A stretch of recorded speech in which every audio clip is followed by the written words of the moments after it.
What's going on, YouTube? So there used to be a clear division between mainstream and luxury SUVs.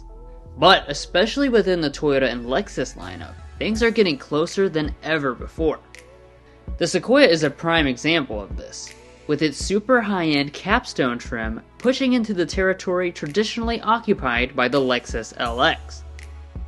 The LX is getting a heavy refresh this year with a host of changes, so we want to know, is the Lexus worthy of its significantly larger price tag? Well, let's go ahead and find out.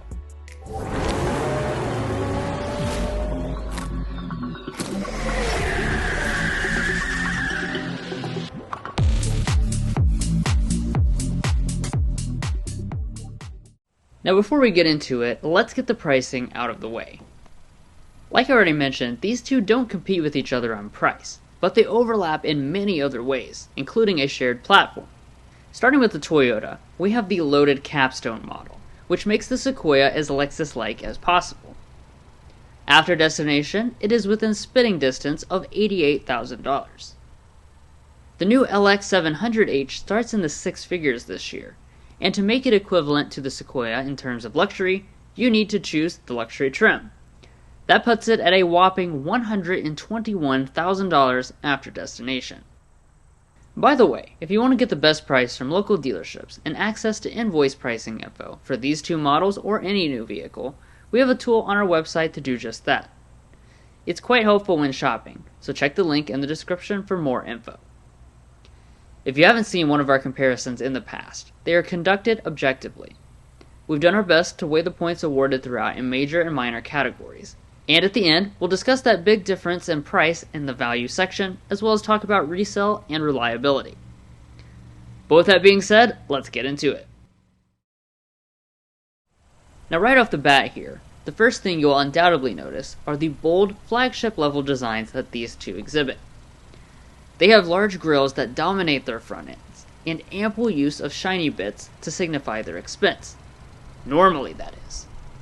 This LX has the blackout appearance package, which makes it look a bit more sporty instead. Nevertheless, both have full LED projector headlights and fog lamps. Only the Sequoia utilizes dynamic turn signals, and only the Lexus has headlamp washers. Heading on around, you'll see nice boxy side profiles. And speaking of the profiles, even though they share the same basic platform, they are not the same length. Just like in the past with the Land Cruiser, the LX is a bit more compact for off-roading versus the passenger-focused Sequoia, and therefore is 8 inches shorter. We'll be evaluating off-road capability later on in this comparison, but for now, both feature 22-inch alloys with contrast designs for these luxury trims. You can get all-terrain tires for the off-road focused Overtrail and TRD Pro versions. As we move to the back, this is the angle where they look the most similar. Both are quite boxy, with large rear glass and low-set full LED taillights. Practically speaking though, it's the Sequoia that can tow more, with the Capstone 4-wheel drive coming in at nearly 9,000 pounds, versus 8,000 pounds in the LX. Now as far as some other features, both have fully loaded mirrors with auto dimming, and they both also have the same safety suites, which include every single active safety feature as standard equipment. The Lexus, however, gets upgraded to their 3.0 system this year, which additionally includes a traffic jam assist and a few other systems. Warranty-wise, both have reputations of being bulletproof, but if you do need to utilize them, the Lexus has the longer one for both basic and powertrain. Anyway, that's the end of the exterior comparison. So now let's get to the super luxurious interiors, which are updated this year. But first, if you're new here, we're brothers and we've been reviewing cars since we were 12 and 16. We started young, and since then we have reviewed over 2,000 vehicles at every price point. No matter what you're looking for, from humble to high-end, we'd love for you to subscribe to be a part of our Car Confections family. Let's learn a lot and have some fun with all the latest cars. So walking up to the vehicles, both are obviously going to have smart entry systems and remote start. But it's worth noting that the Sequoia has power running boards, which makes entry and exit a little bit easier. Now checking out the interiors themselves. As you can see, both look extremely plush. Although obviously the design themes are going to be dissimilar. In the Capstone, we have a chic two-tone black and white semi-aniline leather interior. And in the LX, we also have a semi-aniline leather, but finished in an expensive-looking palomino color. As far as the seats themselves, they are both heated, ventilated, have memory functions, and the same number of adjustments, which include things such as power thigh extension. In addition, new for the 2025 model year in both models is massaging front seats. These are excellent massaging seats and have multiple modes to choose from. Before we get inside and evaluate the broader interior materials, I do want to point out that only the Lexus has soft closed doors in case you failed to shut them fully. But back to the cabin materials, both are incredibly nice. At the end of the day, one is a luxury nameplate and the other is not, meaning that the LX does have a lot of little extra touches, such as metal speaker grills and more widespread use of leather, open pore wood, and aluminum.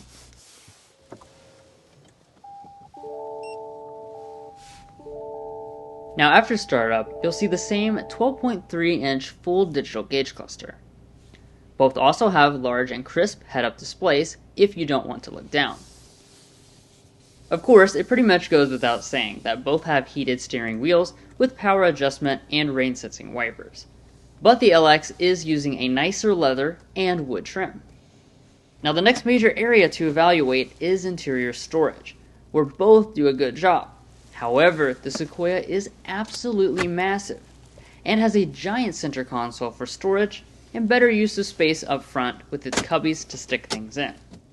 That being said, the Lexus fights back since its center console is a cool box to keep your drinks chilled. Normally, the LX would have a traditional shifter, but new for the 2025 700H is an electronic one. Preference on if you prefer that over the Sequoia's traditional one is up to you, but when you shift into reverse, they both display 360-degree cameras. For climate controls, we also have some differences. While both have physical controls and knobs for temperature adjustment, the LX has an extra zone for 4 zones total. And it also has the climate concierge system, which automatically decides things like the heated and vented seats and heated steering wheel in combination together based on a wide range of factors. Alrighty, now that brings us to the audio systems, so let's sample them.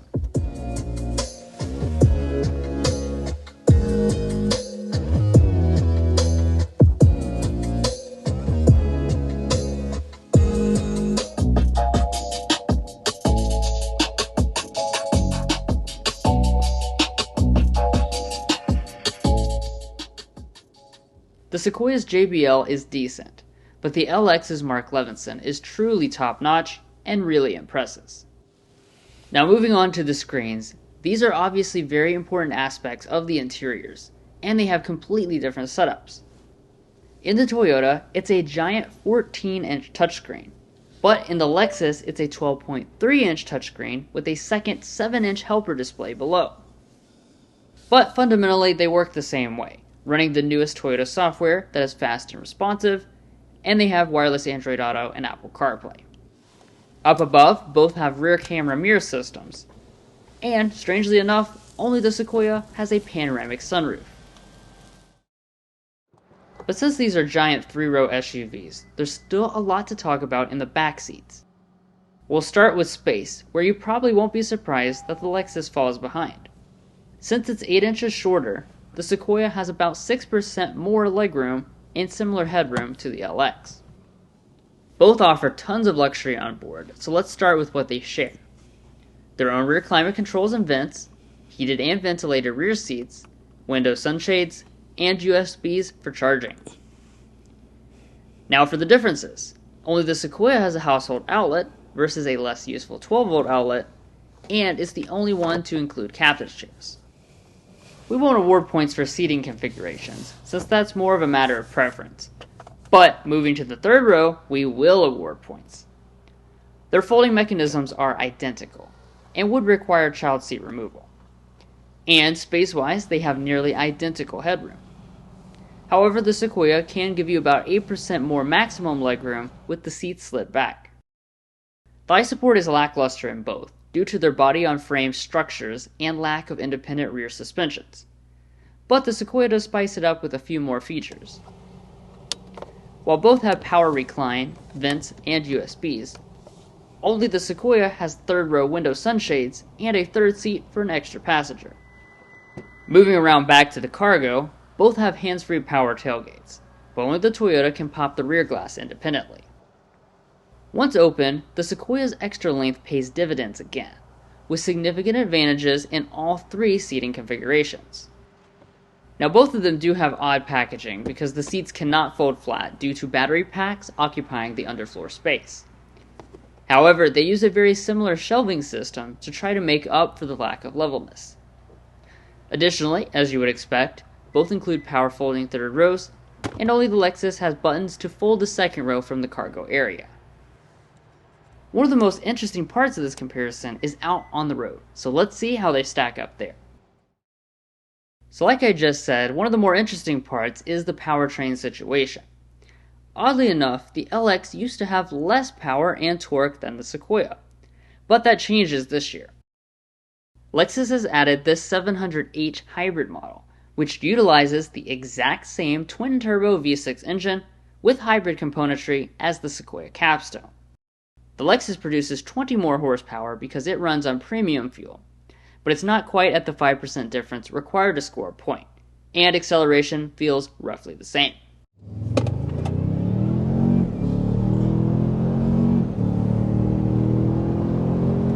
Alright, there's a little bit past 60 miles an hour. Wow.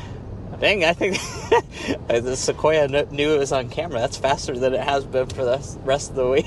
Yeah, I mean, when you go full throttle, honestly, I mean, of course, day-to-day driving, you don't go full throttle that often, but yeah, full throttle, that torque tickled me belly.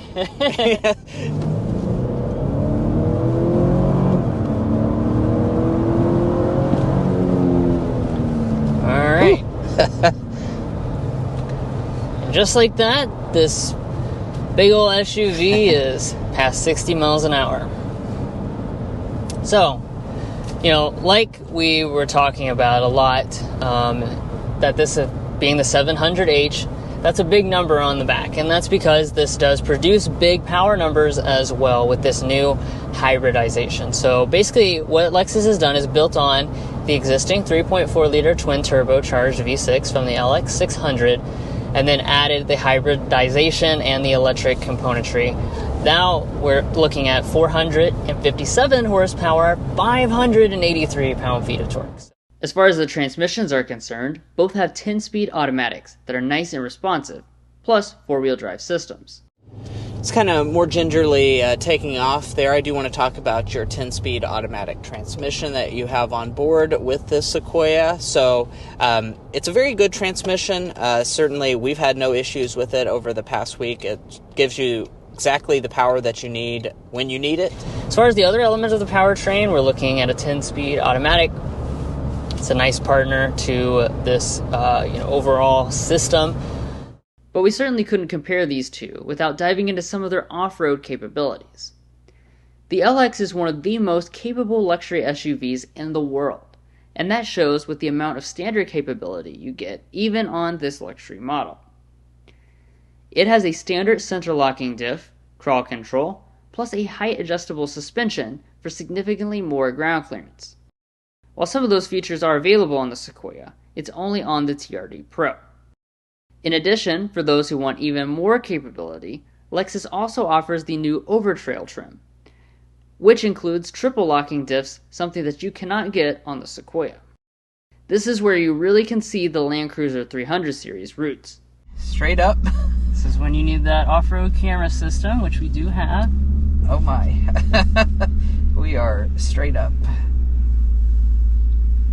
Also, the additional ground clearance with this model is obviously very helpful.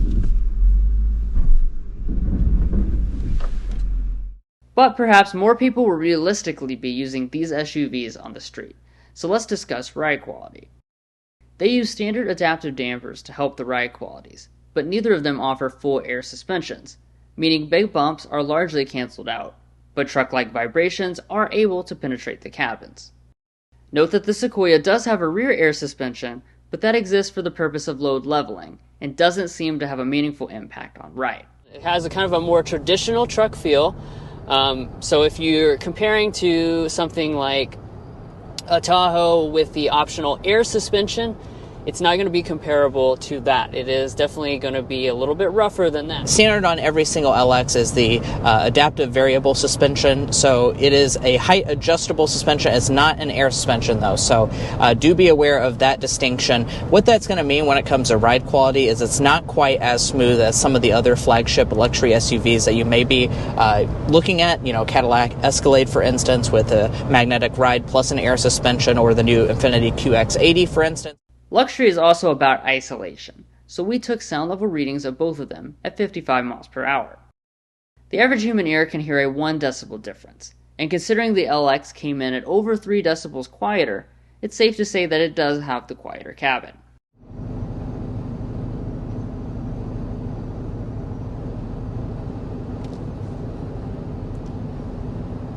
Alrighty, so it looks like the lowest we're getting here is 58.7.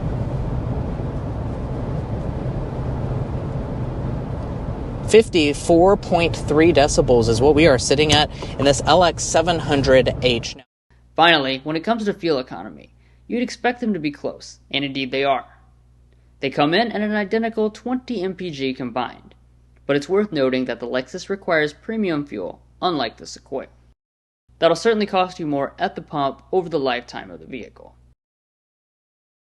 In our reviews and comparisons, we're also adding in reliability and resale information to give you a better picture of the overall value beyond just the original MSRP.